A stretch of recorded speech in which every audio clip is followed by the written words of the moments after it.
Muy buenas tardes, estamos aquí en Bonita Radio.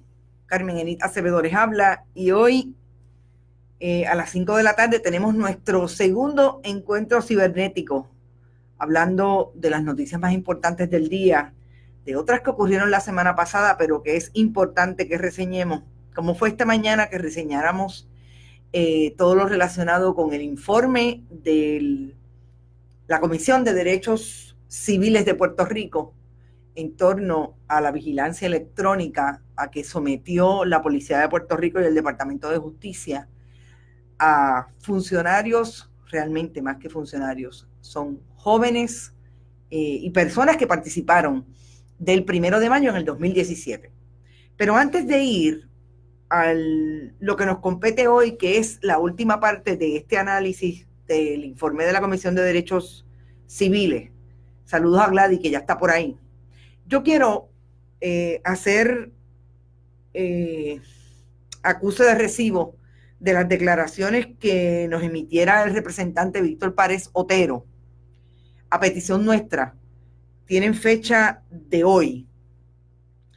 Con relación a la pregunta que hicimos el jueves pasado, si él había sido testigo del caso de Edison Misla Aldarondo, que resultó convicto por intervenir indebidamente y recibir sobornos de un testigo de la Fiscalía en aquel momento, en el 2002. La Fiscalía Federal tenía como testigo a Ramos Cubano, el doctor Iván Ramos Cubano.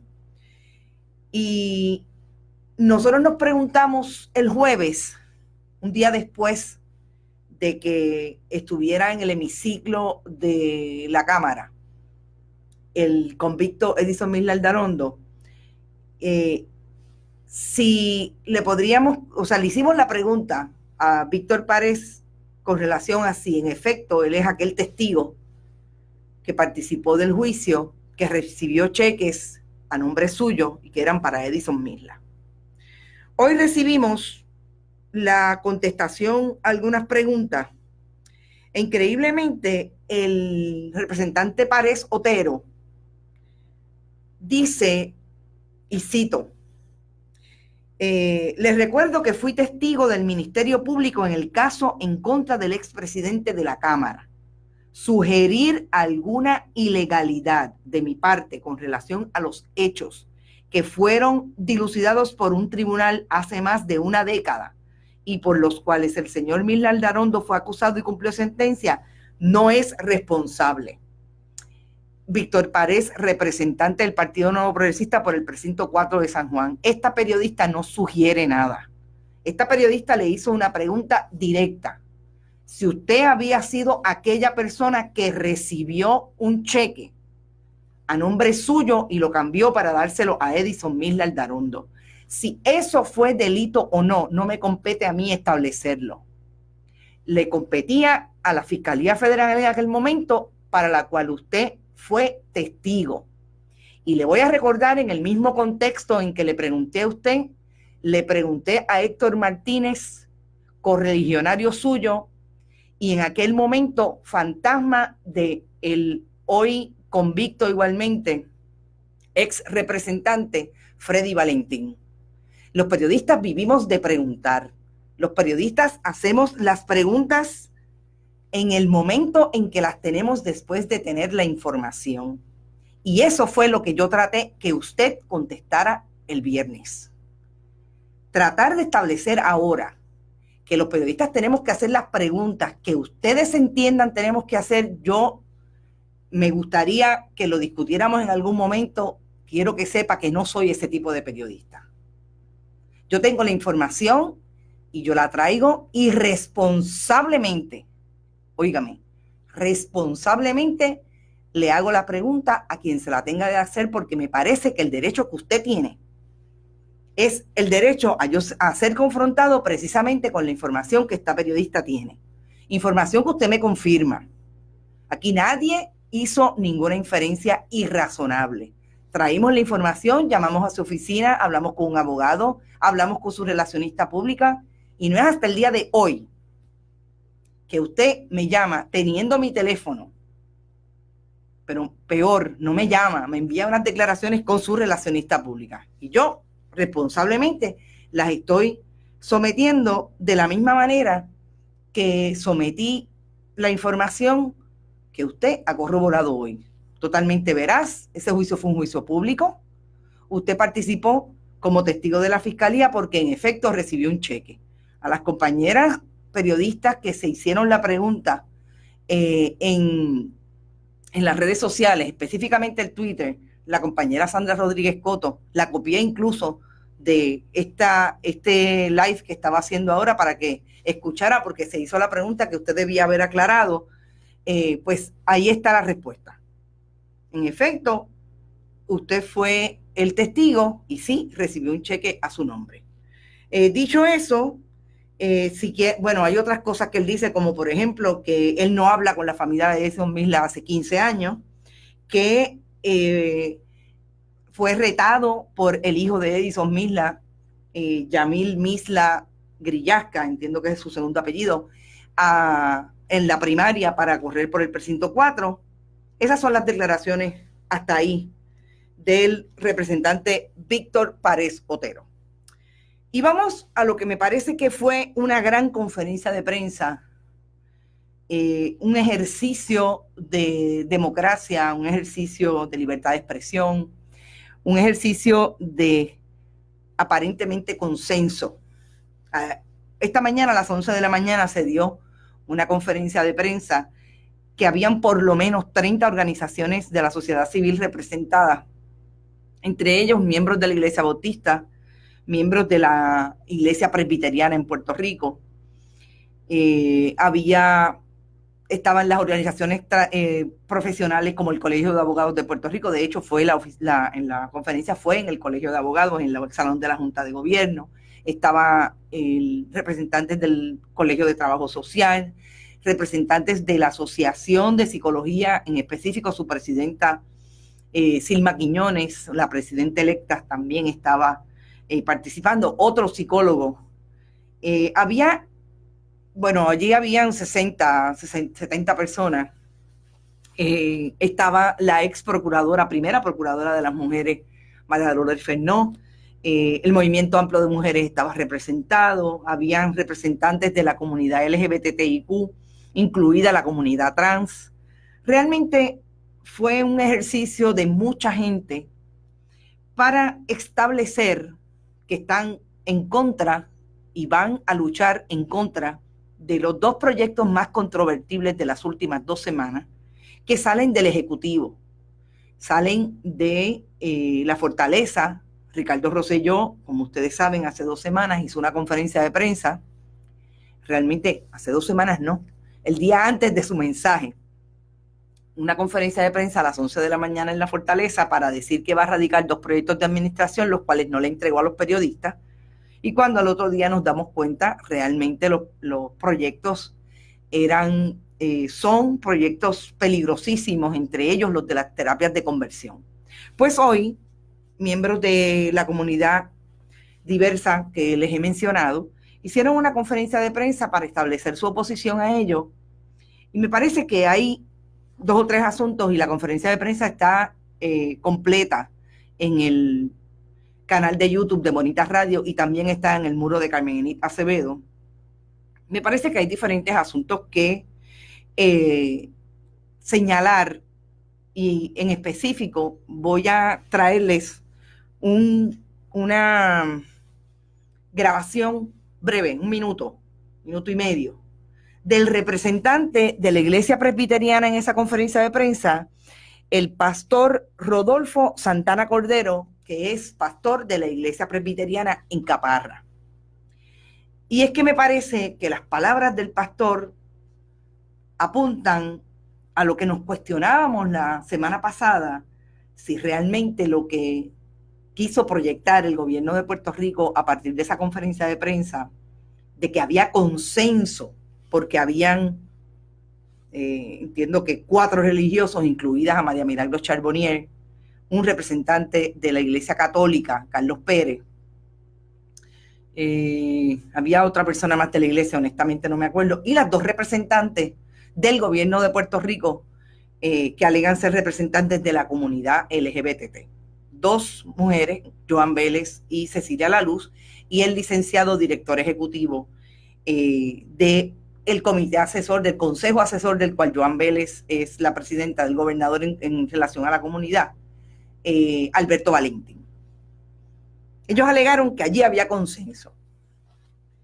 Yo les voy a poner ahora lo que dijo el pastor y vamos a hablar específicamente de esos asuntos porque nos parece que lo importante que se dio en esta conferencia de prensa en parte son estas manifestaciones y otras. Vamos a ver si lo podemos escuchar.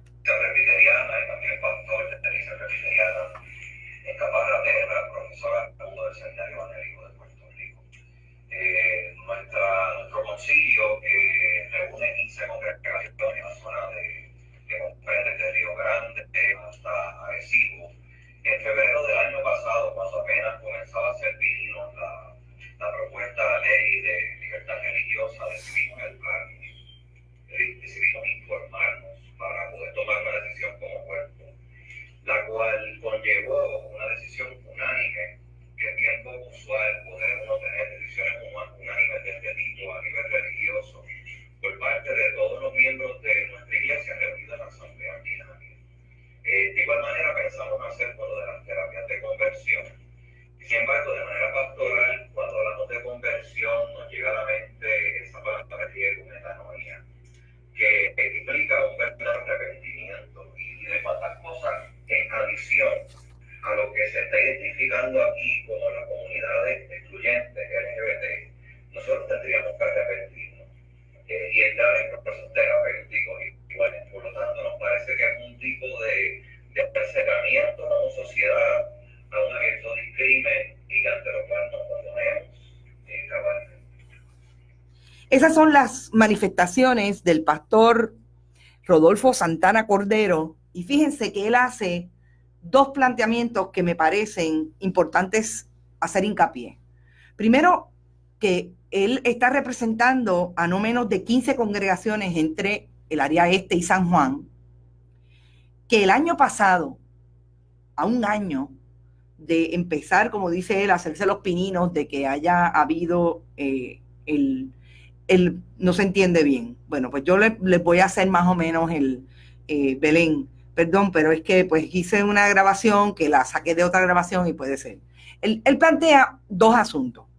Que el año pasado la iglesia presbiteriana, por lo menos el presbiterio de San Juan, que incluye desde Río Grande hasta San Juan 15 congregaciones, hicieron un ejercicio de buscar información con relación a lo que estaba pasando en términos de el proyecto de la libertad religiosa y las terapias de conversión.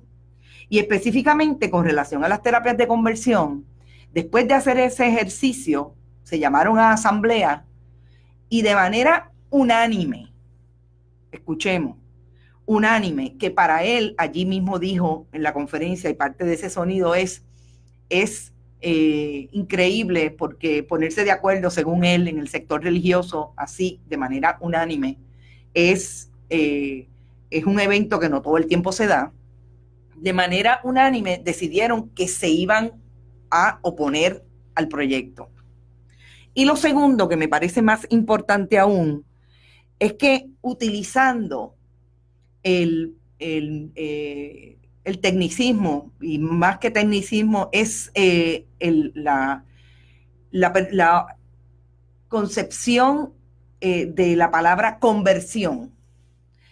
El pastor habla de que realmente la conversión lo que es para el cristiano es el verdadero arrepentimiento, y que él entiende que deberían estar arrepentidos aquellos que quieren tomar una decisión de discriminar flagrantemente contra la comunidad LGBT. Y eso es un ejercicio, además de humildad, eso para mí es un ejercicio de mucha honestidad.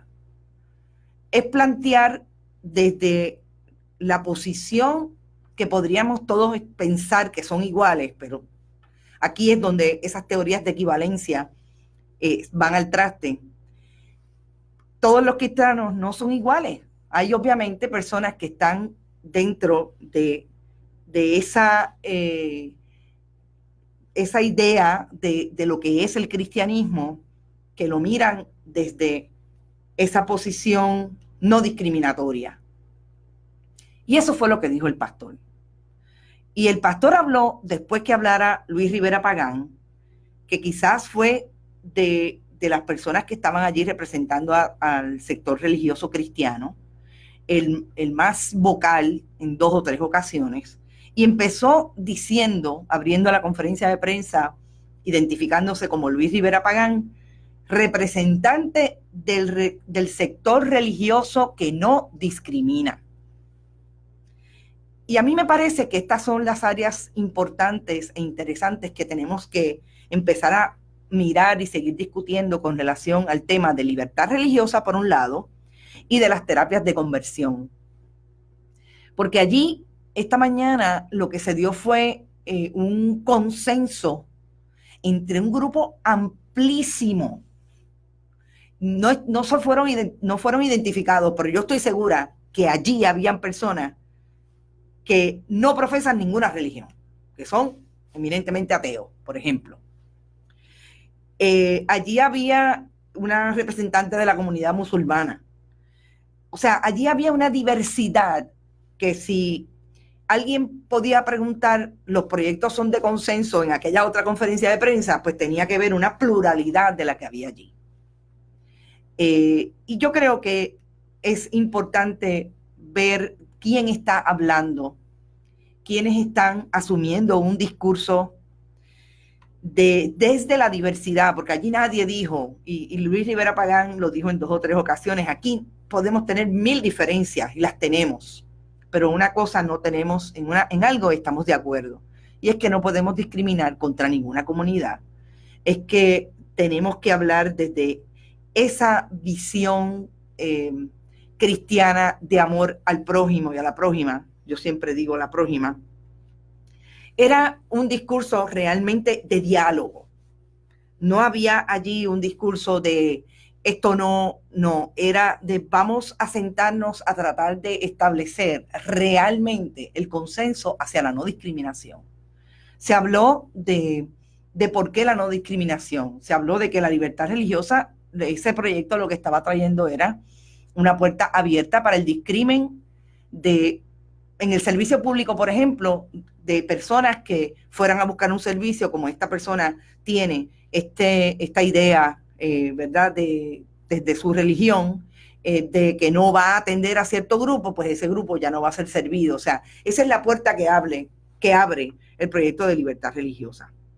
Que dijeron, dice Georgie, que la libertad religiosa ya existe y está consagrada en nuestra Constitución. Eso lo hemos dicho desde el día 1, ¿verdad? No solamente en la Constitución de Puerto Rico, en la Constitución de Estados Unidos también. Y a mí me parece que allí fueron otros periodistas también. Nosotros le hicimos la pregunta directa a los religiosos de si iban más allá del esfuerzo que estaban haciendo allí, había algo consensuado para realmente hacer campaña en contra de estos proyectos. Todos dijeron que lo están haciendo dentro de sus posibilidades y hablaron también de que el fundamentalismo religioso tiene no solamente en Puerto Rico, sino una presencia brutal en países como Brasil, y ahí está Bolsonaro, etcétera. Yo creo que realmente fue una conferencia de prensa para reproducir. Yo creo que lo más importante también fue que plantearon que lo que van a hacer de ahora en adelante es seguir educando esos elementos de educación desde CABE, que fue la organización que convocó a todas estas organizaciones. CABE, que es una organización que plantea la equidad, etcétera, o sea, que es la convocatoria amplia con relación a la equidad y el no discrimen. Qué bueno que alguien lo tenga bien presente, dice Magdi. Sí, yo creo que sí, que aquí hay un consenso. Allí fue un consenso bien interesante y habló, no todos porque eran muchos, pero habló mucha gente. O sea, hablaron mucho con relación a esto. Lidia dice, ¿sabes qué piensa el Concilio de las Iglesias Evangélicas? No. precisamente el pastor de la iglesia presbiteriana es parte del grupo de profesores del seminario evangélico, pero no tengo información de qué piensa el concilio, por lo menos hasta el día de hoy. ¿Qué más les puedo decir con relación a esa conferencia de prensa? Que allí estaba el presidente del Colegio de Abogados, yo le pregunté directamente, la legislatura de Puerto Rico no se mueve necesariamente a buscar la opinión de los diferentes grupos de la sociedad, por lo menos en este momento de la sociedad civil. Yo le pregunté directamente si iban a hacer alguna gestión asertiva, ¿verdad? Que saliera de ellos, y me dice que sí, que es parte del trabajo que ellos están haciendo, tratar de comentar todo lo que tenga que ver con los derechos civiles. Y muy bien dijo Amarilis Pagán que no eran los únicos proyectos que atendían las libertades civiles y los derechos humanos de los ciudadanos en Puerto Rico. Así que me parece que esas son buenas noticias, me parece que son noticias, aun cuando el camino es duro, cuando es fuerte. Hablaba yo en una parte con la presidenta de la Asociación de Psicología, Silma Quiñones, sobre de dónde sale esta ofensiva brutal del gobierno o del fundamentalismo religioso con relación a las libertades de los grupos de la diversidad. Y comentábamos que un poco puede, la teoría de muchos terapistas y obviamente estudiosos de este tipo de asuntos, sale del miedo, ¿verdad? Del miedo de que la diversidad es mucha y ellos se centran y se circunscriben a unas lecturas bien rígidas que hasta cierto punto podrían denominarse indoctrinación, porque finalmente cuando la gente llega donde ellos quieren que la gente piense como ellos piensan. Así es que obviamente sacarlos de ahí, pues es un poco restarle poder, y el miedo se apodera de los conservadores, y ahí tenemos las posiciones que tenemos al día de hoy. Así es que yo quería comentarles que esa conferencia de prensa fue bien interesante y me parece que son buenas noticias. Y lo otro que no dije esta mañana, que me parece importante que digamos con relación al informe de la Comisión de Derechos Civiles, es que ese informe también dice que la Policía de Puerto Rico, cuando hubo una vista ocular, la comisión se dio cuenta que le habían dicho a la comisión que la policía tenía todos estos drones. Y usted sabe que los drones son los aparatos que tienen cámara y se pueden elevar, y desde ahí pues hay una vista panorámica potente, pero también pueden ingresar a ciertas áreas, por ejemplo, edificios, lugares más cerca de donde residen las personas. Y la comisión, a pesar de que le dijeron que era uno lo que tenían, tienen 4. Y especifican, ¿verdad? Hacen un acercamiento bastante puntual, y cito: la adquisición y la intención de uso de varios equipos de vigilancia, drones, sin mediar guías claras para su uso y para la protección de derechos constitucionales, aparentemente descansando en una orden sobre grabaciones pensadas para otro tipo de tecnología, es particularmente preocupante. El aparente uso de cámaras personales por agentes de ley y orden para grabar a ciudadanos, según testificado en audiencia pública, se da en contraste a una prohibición expresa para ello en la orden previa. ¿Por qué es importante? Primero, porque los drones tienen la capacidad, como les dije, de entrar. La persona que los esté dirigiendo los puede dirigir incluso a entrar a áreas, por ejemplo, un apartamento, el balcón, incluso hasta adentro. Y ha pasado en el pasado, valga la redundancia, hemos visto planteamientos a través de las redes sociales de que hay diferentes drones. O sea, este dron, salí al balcón y me encontré este dron. O sea, es parte de lo que pasa. Y la Policía de Puerto Rico no solamente tiene uno, tiene 4, sin unas guías claras. Si ya los hemos visto, como dice este informe, en otros interviniendo de manera irregular en la vigilancia electrónica, pues se imaginan lo que pueden hacer con tecnología de más capacidad como son los drones. Así que me parece que esa era un área importante que teníamos que traer.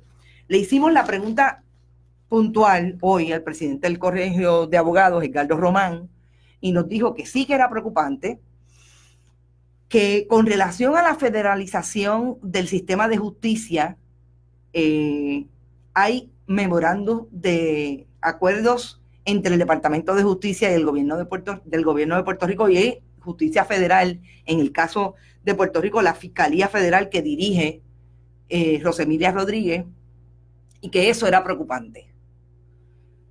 Eso es bien importante. Y le insistí al presidente del colegio y me dijeron que sí, que a partir del informe de la Comisión de Derechos Civiles van a manejarlo, que ellos van a estar el miércoles de observadores. Eso es súper importante. Como yo les dije esta mañana, yo creo que no hay necesidad de desalentar, sobre todo. Tenemos que asumir nuestra posición clara de que nosotros tenemos derechos civiles, que nosotros tenemos derecho a la libre asociación, tenemos derecho a la libertad de expresión y tenemos que ejercerlo. Que no sean estas manifestaciones, aquellas como que se dieron en el 2017, que nos detengan en el uso de esas posibilidades y de esas libertades.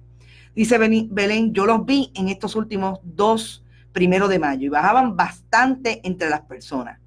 Gladys Vélez dice, yo también los vi. Es parte de lo que dice la comisión, y la comisión dice que en el análisis de los videos vieron que habían personas, policías operando las cámaras que hacían zoom, como acercamiento en determinadas personas. Fíjense que ellos hablan de que no, que ellos van a tomarlo todo. Pues no, hacen zoom en determinadas personas. ¿Para qué? Bueno, la comisión dice que al día de hoy todavía no les han entregado ninguna evidencia de que dónde está ese material, porque hay muchos editados, y además de editados, pues ellos alegan que no los guardaron. Así que son las áreas bastante grises que debemos insistir. Lo último que quiero comentar. Hay una información que sale hoy en algunos medios hablando de la investigación que supuestamente están llevando las autoridades federales y la Oficina de Ética con relación a el ex alcalde de San Juan, Jorge Santini, y su participación como coronel de la Guardia Nacional, pero también como contratista del Senado, tras el huracán María. Yo tengo información que definitivamente las autoridades federales están investigando y que no están muy lejos de determinar qué pasó con relación a eso. El brigadier general de la Guardia Nacional se lo dijo hoy al compañero Rafael Lenín en Radio Isla, y yo creo que hay que seguirle la pista a esa información. Pero voy a dar también otro dato que me preocupó hoy, el asunto de la Oficina de Ética Gubernamental. Yo no he visto todavía a Zulma Rosario tomar una determinación en contra de todos los elementos que ha tenido ante sí de violaciones éticas de este gobierno, ni de pasados gobiernos de la administración del Partido Nuevo Progresista. Si eso va a pasar o no, a mí lo que me preocupa es que todo lo que escucho de fuentes de información y de personas bona fide en las redes sociales es que no va a pasar nada. Ahorita me llamó una persona y me dijo, tengo mis serias dudas de que pase algo incluso con Julia Keller. En ese sentido es cuestión de esperar, ¿verdad? Y yo no pensaría que es mucho. Yo creo que debemos estar no solamente alertas, debemos estar planteándole a las autoridades que el nivel de impunidad que pueden estar otorgándole a esas personas que han violado la ley, o por lo menos hay razones para creer que la han violado, es un problema. Es un problema para seguir administrando un gobierno que habla de transparencia, un gobierno que hace menos de 48 horas pidió la renuncia del director del Banco de Desarrollo Económico por aparentemente estar involucrado en un beneficio personal de la posición de presidente del banco. Así que yo creo que para las personas que manejan los proyectos de comunicación, proyección, yo creo que tienen un serio problema, este gobierno tiene un serio problema de que la gente le crea si va a pasar algo con el que viola la ley. No tengo mucho más. Se tapan todos y tienen las manos sucias, dice Gladys. Esos son los comentarios que estamos viendo mucho y que realmente son preocupantes. Pero nosotros vamos a insistir en hacer el trabajo que tenemos que hacer. Nosotros vamos a insistir en seguir haciendo las preguntas que tenemos que hacer. Como dice Silvio, yo vivo de preguntar, saber no puede ser lujo. En eso estamos y como siempre les digo, vayan a YouTube, compartan este video a través de todas las redes sociales de sus amigos, coméntenos a nosotros, así como le contestamos a los políticos que alegan que nosotros no estamos haciéndolo bien. Nosotros le vamos a contestar a ustedes, vamos a compartir de qué manera lo podemos hacer mejor. Y yo creo que esa es la base del periodismo que queremos hacer acá en Bonita Radio. Belén dice, la impunidad sostiene la desigualdad social. Así mismo es. No puede ser que todos somos iguales, pero unos son más igualitos que otros. No, tenemos que ser todos iguales. Así que éxito, nos fuimos. Mañana es otro día, a las 5 de la tarde. Si pasa algo, ustedes saben que yo me levanto temprano y a las 7 de la mañana estoy con ustedes, pero hasta el momento a las 5 de la tarde. La semana que viene, mañana vamos a hablar de lo que va a pasar la semana que viene, porque tenemos 2 nuevos live todas las mañanas a partir del 6 de mayo. Éxito, mañana es otro día.